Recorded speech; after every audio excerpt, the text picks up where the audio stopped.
Usually, before I go shaking my tits for the press, I like to go see how the professionals do it.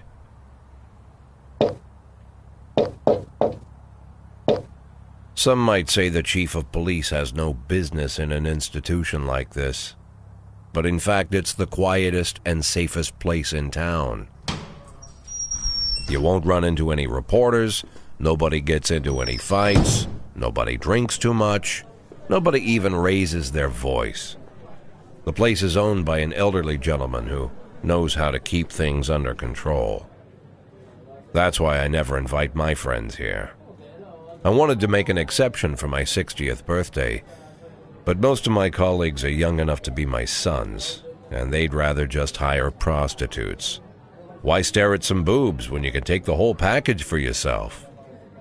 But there's none of that in our club. Even looking too long is considered indecent. You can get an occasional glimpse, like by accident. The rest of the time you just pretend that you're immersed in conversation, or just come by for a drink. Doesn't mean these gentlemen wouldn't want their bald heads smothered in tits. It's just that nobody says it out loud. My younger colleagues might call it hypocrisy, but I call it the good old-fashioned manners.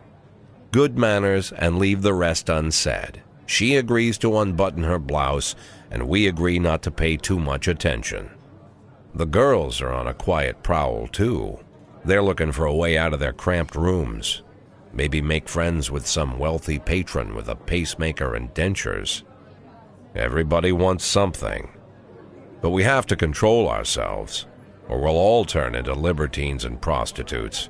Hell, if there weren't any rules, I'd be belching and farting, jumping up on the table, arms held high, yelling, "Shake it, baby!"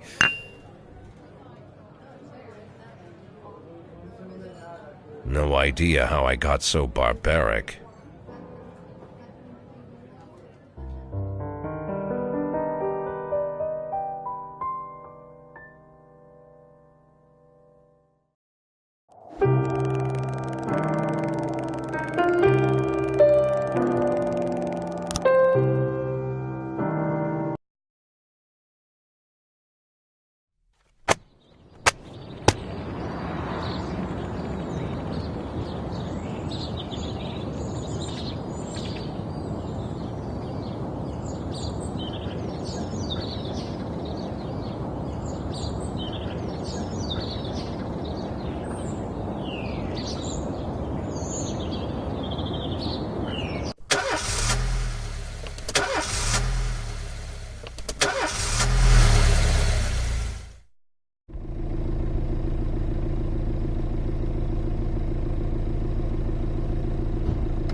When I was a kid, my father sometimes told me at bedtime that if I closed my eyes and didn't open them for a long time, all the demons would blow away. Yesterday I turned 60, but I still take his advice. Not because I'm sentimental or want to keep the memory of my father alive. I just can't think of a better solution. To get away from all the demons that haunt Freeburg, I'd need to wear a blindfold 24/7. Plus, it's a good idea to act blind when talking to reporters. At least that's what my colleagues say. They're afraid of press conferences. But for me, it's more like a confessional. No matter what lies you tell, you're privately thinking the honest answers. It helps me remember who I am. The fact that I'll be reading all about it in the papers tomorrow is a small price to pay. Call it penance for the preacher.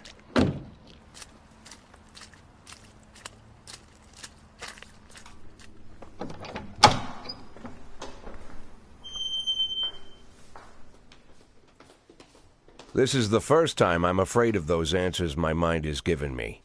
Not because I'm mad I'm losing my job. Though it's true, I'm mad as hell.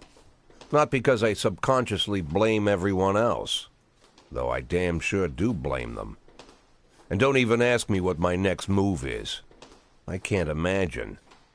But even that doesn't scare me. The worst thing is, I know I'm going to have to do something.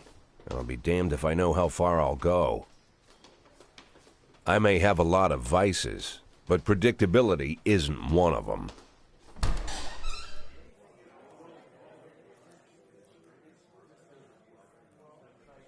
I learned a long time ago how to drive away the swarming demons. But what do you do when they're trying to rip your soul from your skin? Shutting my eyes tight as I can. The best solution remains the same: play blind. I just hope the reporters think I was blinded by the camera flash.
How's the back today, Mr. Boyd? Same as usual. How did the press conference go? You can read about it in the newspapers tomorrow. Don't let anyone in.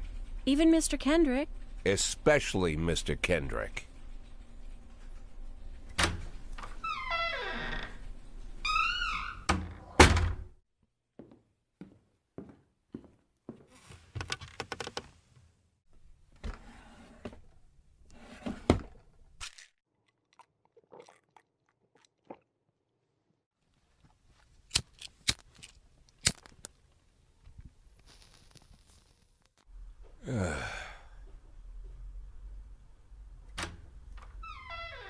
As soon as I heard the door creak, I knew what face I'd see.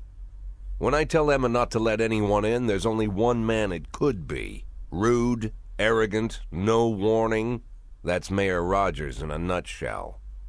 White summer shoes, white socks, white shorts, white polo shirt, and the white smile of a hungry shark. Mayor Rogers enters every room like he owns the place. Even the floorboards under his feet sound like they're creaking an apology. He never shied away from the odd corruption scheme. It's like the devil walks behind him. In the movies, the villains controlling the city play golf with the judges. Rogers plays tennis with them instead. That's about the only difference. Jack, I was hoping to catch you after the press conference. You ran away so quick. There's no smoking at City Hall. No reason for me to hang around. Well, this morning I signed a ban on smoking in all public buildings. Soon you won't be able to smoke here either. Soon enough I won't be here at all. That's what I wanted to talk to you about. The people of this city like you, Jack. The police chief of all people. Don't betray that, Jack. Don't get wrapped up in any schemes. Sit nice and quiet for the next 180 days, and you'll be remembered as a hero. That's the only thing that you still have left. Be the hero. Then how am I supposed to scrape together a retirement fund?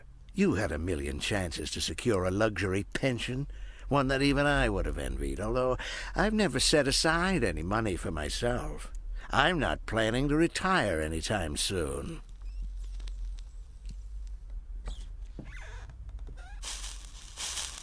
"180 days of quiet, Jack. That's all I need. I don't have any problems with you, and you won't have any problems with me. I have a new assistant, Troy Starr. If you have something to tell me, call him. But try not to bother him. He's a busy man." I'll do my best. "And quit smoking at the office. One of my friends will be using it soon."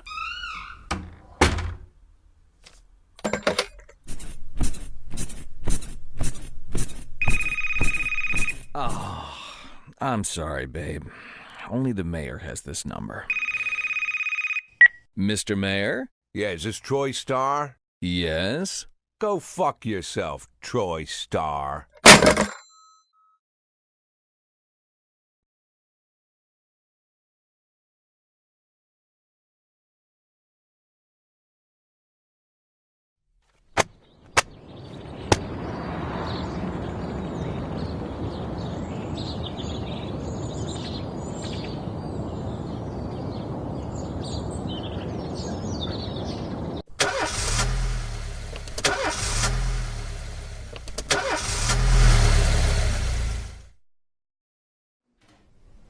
Cops don't use the police station cafeteria anymore.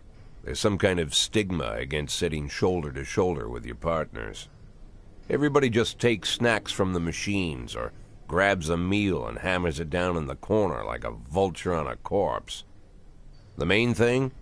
Don't look into anyone's eyes. Could be construed as an invitation to sit together. The only people eating here are ghosts.